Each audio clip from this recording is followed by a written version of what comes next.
మాట్లాడదాం. ప్రముఖ రాజకీయ విశ్లేషకులు ప్రొఫెసర్ శేషు సార్ మనతో పాటు ఉన్నారు. Seshu sir good afternoon.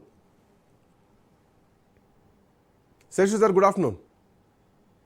Srikanth sir good afternoon. So నిన్నటి వరకు ఒక మూడ్ ఉండే, సో ఈ రోజు నుంచి మళ్ళీ ఎలక్షన్ మూడ్లోకి వచ్చేసారు. సో ఇప్పటికే భారతీయ జనతా పార్టీ నాయకులు కానీ ఎన్డీఏ కూటమి ఎంపీలు కానీ మేమంతా ప్రచారం చేస్తాం, మహిళా వ్యతిరేక ప్రభుత్వాలను కూలగొట్టాలి, వాళ్ళకు ఓట్లు లేదంటూ. ఈ ఫ్యాక్టర్ పశ్చిమ బెంగాల్లో ఎంతవరకు పడవచ్చు? ఇప్పటికే చాలా ఈక్వేషన్స్ పశ్చిమ బెంగాల్ని టచ్ చేస్తున్నాయి. శ్రీకాంత్ నానేనా?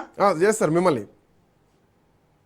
శ్రీకాంత్, ఇప్పుడు లోక్సభలో మహిళా బిల్లు వీగిపోయిన తర్వాత, సభ ఆమోదం పొందిన తర్వాత దేశ రాజకీయాలు మరొక వైపు టర్న్ తీసుకుంటాయి ఖచ్చితంగా.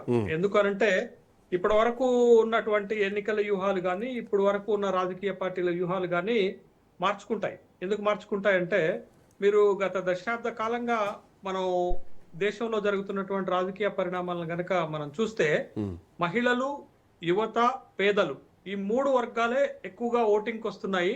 ఈ మూడు వర్గాల సెంట్రిక్ గానే, ఈ మూడు వర్గాల కేంద్రంగానే మా రాజకీయ పార్టీలు మేనిఫెస్టోలు తయారు చేసుకుంటున్నాయి, రాజకీయ పార్టీలు విధానాలు రూపొందించుకుంటున్నాయి అనేటటువంటి విషయం చాలా స్పష్టమవుతుంది. ఇప్పుడు 3 రాష్ట్రాల ఎన్నికలు పూర్తయ్యాయి, 2 రాష్ట్రాల్లో ఎన్నికలు జరగబోతున్నాయి. ఈ రాష్ట్రాలకు ఆయా పార్టీలు ప్రకటించినటువంటి మేనిఫెస్టోలు చూడండి ఎవరి సెంట్రిక్ గా ఉన్నాయి. ప్రతి రాష్ట్రంలో కూడా ప్రతి రాజకీయ పార్టీ మహిళలకి నగదు బదిలీ పథకాలను ప్రకటించాయి. ప్రతి రాష్ట్రంలో కూడా ప్రతి పార్టీ మహిళలకు ఉచిత బస్సు పథకాన్ని ప్రకటించాయి. ప్రతి రాష్ట్రంలో ప్రతి పార్టీ కూడా మహిళలకు ఉచితంగా గ్యాస్ సిలిండర్లు ఇస్తామనేటటువంటి ప్రకటన చేశాయి. అంటే రాజకీయ పార్టీలన్నీ కూడా తమ వ్యూహాలను మహిళల వైపుకు మార్చుకుంటున్నాయి. కాబట్టి మహిళలు మహాలక్ష్ములు గెలుపు మంత్రంగా మారారు. కాబట్టి ఇప్పుడు మహిళలకి చాలా కీలకమైనటువంటి రాజకీయ అవకాశాలు కల్పించే బిల్లు లోక్సభలో వీగిపోవటంతో, లోక్సభ ఆమోదం పొందకపోవడంతో ఇది ఒక రాజకీయ పరిణామంగా మారుతుంది. ఇది ఒక ఎన్నికల అంశంగా మారుతుంది. దీన్ని ఒక ఎన్నికల అంశంగా మార్చుకొని గెలుపు ఓటములను ప్రభావితం చేయడానికి ఒక పక్క ఎన్డీఏ, ఇంకొక పక్క ఇండి కూటమి ప్రయత్నం చేస్తాయనటంలో సందేహం లేదు. అయితే ఖచ్చితంగా ఇక్కడ ఏంటి అంటే, ఎన్డీఏ కూటమి దీన్ని ఒక అస్త్రంగా వాడుకుంటుంది. ఎందుకు వాడుకుంటుందంటే, 2023లోనే సభ ఆమోదం పొందినటువంటి మహిళా బిల్లుని మళ్ళా ఇప్పుడు లోక్సభలోకి తీసుకొచ్చి సవరణ బిల్లు ప్రతిపాదించడంలోనే ఒక రాజకీయ కోణం ఉంది. మహిళల ఓట్లను తమ వైపుకు తిప్పుకునేటటువంటి ఒక రాజకీయ ఎత్తుగడ ఉంది అనేటటువంటి విశ్లేషణలు జరిగాయి. తర్వాత ప్రతిపక్షాలు అదే ఆరోపణలు చేస్తున్నటువంటి క్రమంలో ఇప్పుడు మహిళా బిల్లు సభ ఆమోదం పొందలేకపోవడంతో రాజ్యాంగ సవరణ ద్వారా మహిళలకు 33%తో పాటు ఈ నియోజకవర్గాల పునర్విభజన, నియోజకవర్గాల పెంపు బిల్లులు ఆమోదం పొందలేదు. కాబట్టి ఖచ్చితంగా దీన్ని ఒక ఇష్యూగా మార్చుకొని వెస్ట్ బెంగాల్లోను, తర్వాత తమిళనాడులోను ఇది ఒక రాజకీయ అంశంగా మారిపోతుంది. మేనిఫెస్టోలో ఉన్నటువంటి సంక్షేమ పథకాలు, హామీలు, ఉచిత పథకాలు ఒకవైపు ఫ్యాక్టర్ అయితే, ప్రభావం చూపించేదైతే, మరొక వైపున ఈ మహిళా బిల్లుని పెద్ద ఎత్తున ఈ మిగిలిపోయినటువంటి రోజుల్లో ప్రచారం చేసుకోవటానికి ఎన్డీఏ ఒక వ్యూహాత్మకంగా ముందుకు వెళ్తున్నట్టుగా ఇప్పటికే వార్తలు వస్తున్నాయి. బిల్లు వీగిపోయిన తరువాత ఎన్డీఏ కూటమి సమావేశంలో ఒక కీలకమైనటువంటి నిర్ణయం తీసుకున్నారు.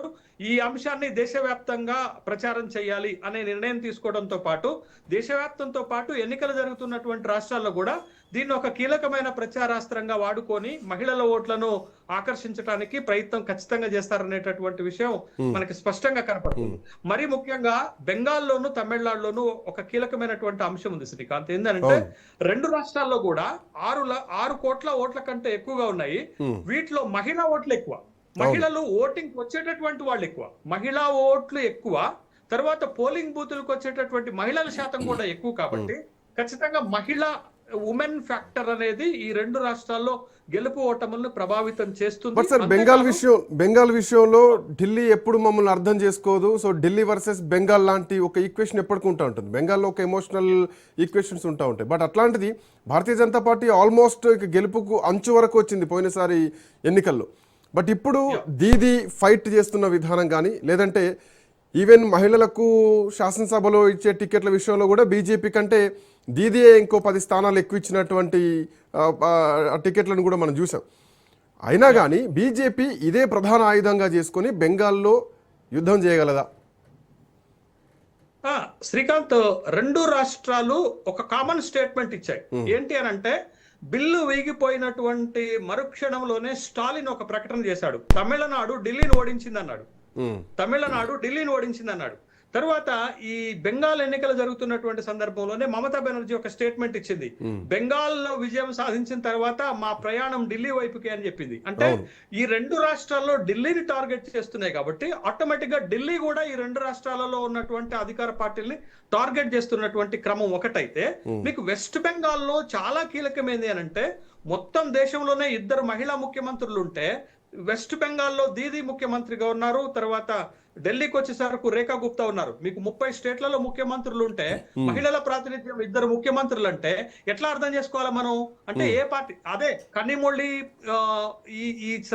ఈ మహిళా బిల్లు సందర్భంగా చర్చ తీసుకొచ్చిన సందర్భంలో టిఎంసీ కూడా కళ్యాణ్ బెనర్జీ కూడా ఈ కీలకమైనటువంటి పాయింట్ తీసుకొచ్చారు.